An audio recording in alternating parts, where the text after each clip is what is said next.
Hey, what's up? My name's Samuel Leeds and welcome back to my channel. This week, I'm gonna be answering your property investment questions. So do me a massive favor, comment below in the comment box any questions you have around property investment and I will do my very best to answer your property investment questions. Also, if you enjoy my channel, there's no one in the UK that has done as many property deals as I have done, who puts out as much content as I do about property. So if you appreciate me taking the time to do this, do me a massive favor, smash the like button. Also, don't forget to subscribe and turn on the notification bell. Do that right now. You want to succeed in this business? Subscribe and do it right now. Okay, so what we got, so Eek says, the thing I don't understand with packaging deals is that once you sell the deal, how do you guarantee good tenants like you promised the landlord in the first place? Eek, you can't promise the landlord good tenants. So to answer your question, in short, the answer is you don't promise that. In fact, you can't promise anything like that. You can't promise that the market's going to go up. You can't promise that the refurb is going to come at exactly this amount on budget. You can't promise the tenants are going to be good. All you can do is you can package it up, you can present the opportunity, and you can do your research, and you just tell the investor what your research is. So for example, you could say, there's a letting agent called Honeybee Estate Agents that have agreed to manage the property and have said that this area is a good area and you're likely to get £650 a month rent. That you can say, because that's factual. But what you can't say is you can't say, I guarantee that you're going to have good tenants in this house. You just can't say that. Every investment comes with some risk. And that's why you're going to have terms and conditions that will protect you, which will spell out exactly what you're selling.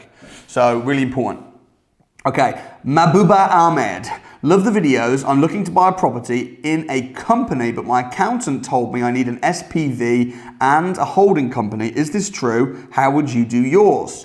So you do not need an SPV or a holding company to buy a property in a company. All you simply need is a company. That's it.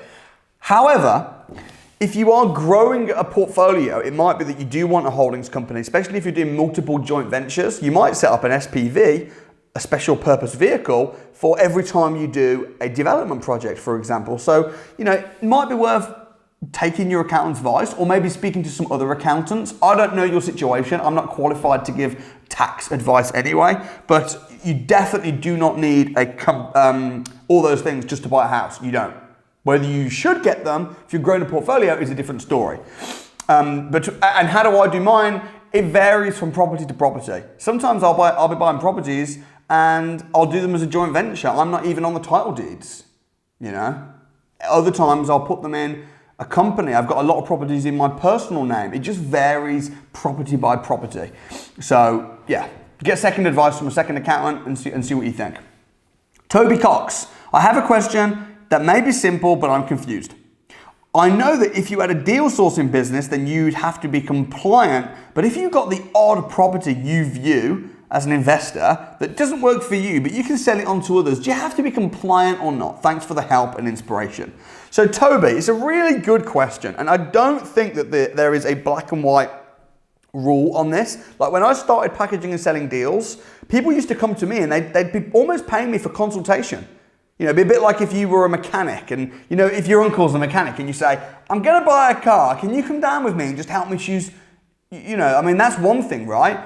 If you're running a deal sourcing business, of course, you need to make sure that you're covered, you've got the right insurance. If you're doing the odd property, technically, the answer would probably be that you do need to be compliant, because if you're selling a property to somebody and you're charging a fee, you definitely need contracts in place.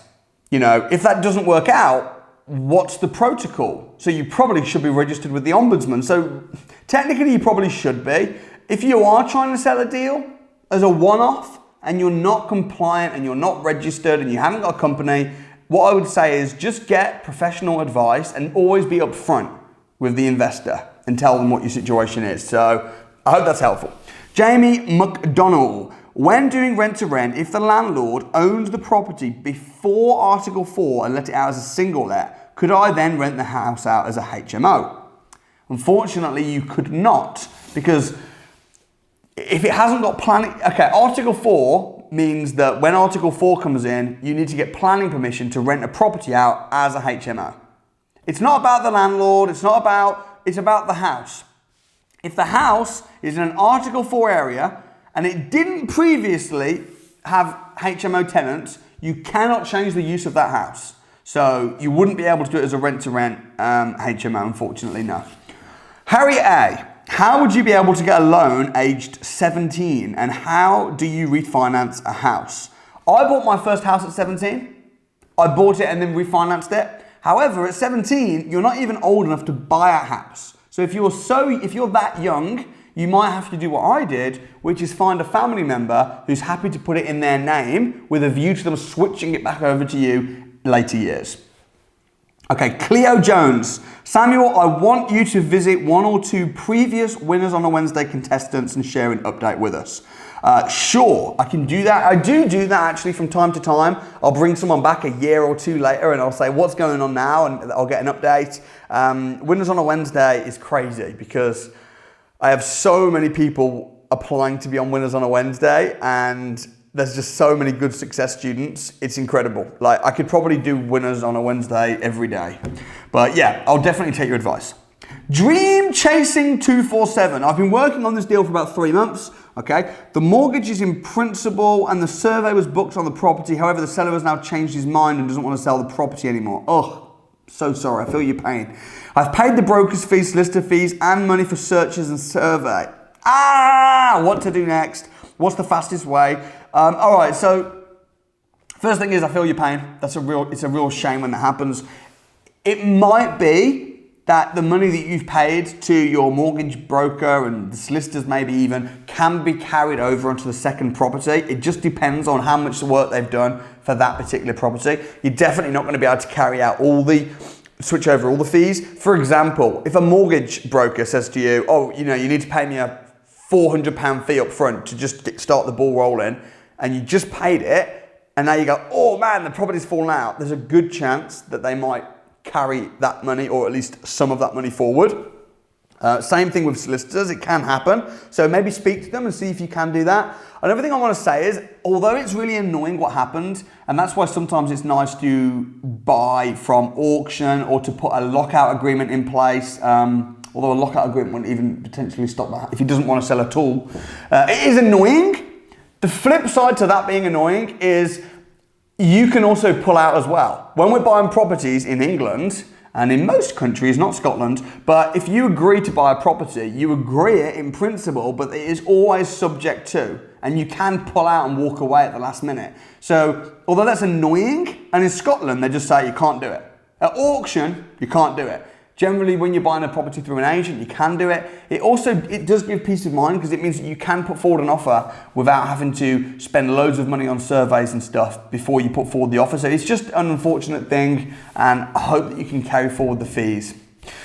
Josh Warburton, how would you recommend to pick a strategy? Also, would you recommend on picking your property patch, or how would you recommend picking your property patch? A strategy depends on what you want to achieve. Property is a vehicle that will get you to where you want to get to. So if you're right now thinking, should I do HMOs? Should I do refurb? I'd flip it back and say, well, actually, what do you want to achieve through property? What's the purpose? Do you want to get out of your job? Do you want to invest and build up capital appreciation? What is it that you want to achieve? And then when you know what you want to achieve, then you can go, right, now what strategy is going to help me get there? Also, I wouldn't just have one strategy. I'd have multiple strategies up your sleeve and then just go and view properties and become a property problem solver. In terms of area, what area should you pick? Pick an area that you know well, which is going to give you a good return on investment.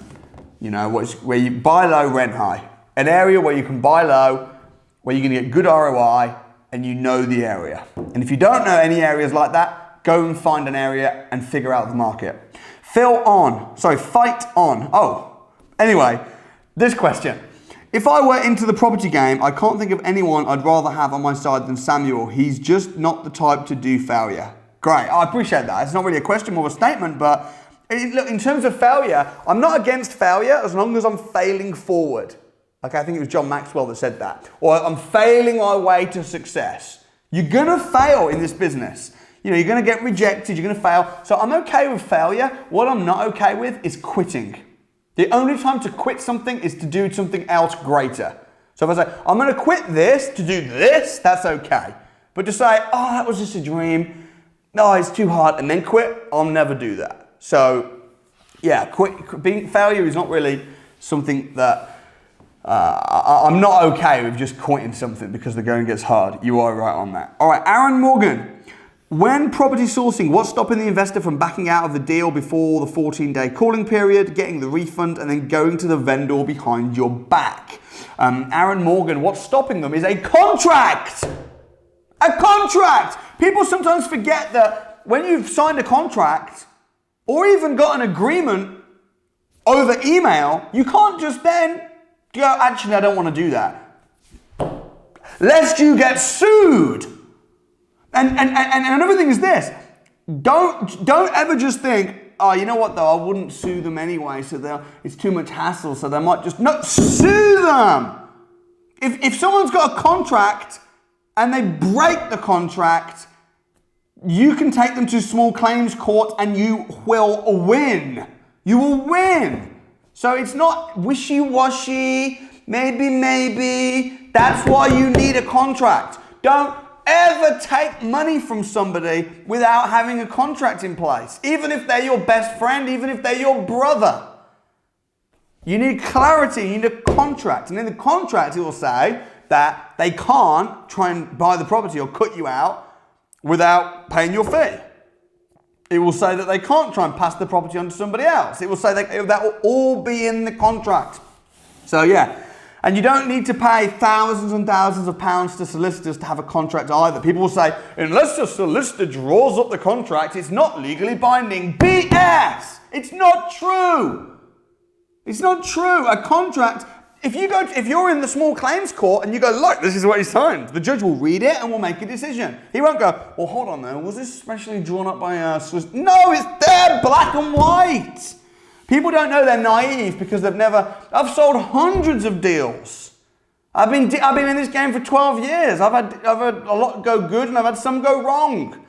So you don't need to worry when you understand the law and when you understand compliance in property like I do. And you can too, it's not that hard. Jamie Wones, when viewing a property for sale, why is it on some occasions the house is completely empty?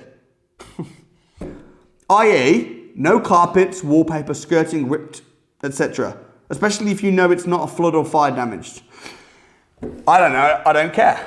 I mean, probably, maybe it's because the house was so bad, the carpets were so stinky and old, they just thought, let's just rip it. Maybe it's because they started a refurb, and then they started it and then thought, man, we've took the wallpaper off and we've bitten off a little bit more than we can chew here. Let's just sell the house because we've not got the money to finish it. I don't know, I don't care.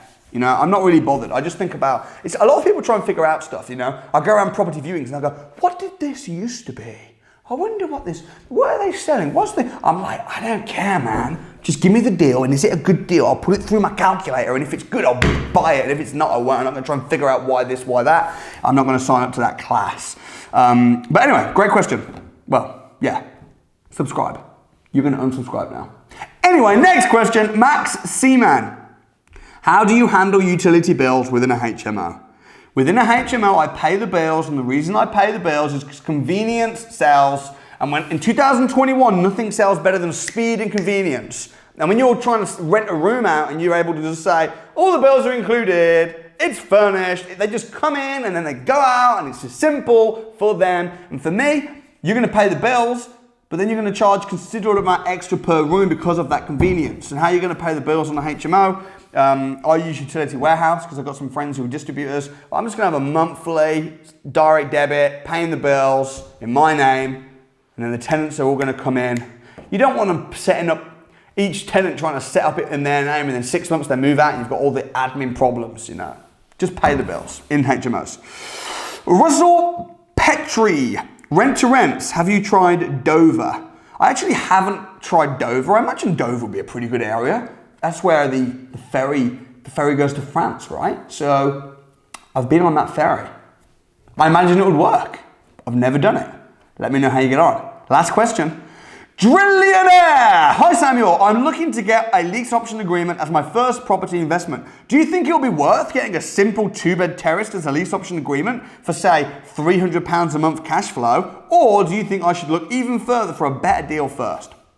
Drillionaire, if you've got a lease option agreement and it's making you £300 a month profit, and you've got good expected capital appreciation, I would absolutely do it for your first deal. Here's the rule of thumb. At least rent to rent, I want a minimum of £500 a month cash flow. Why? Because you don't own it.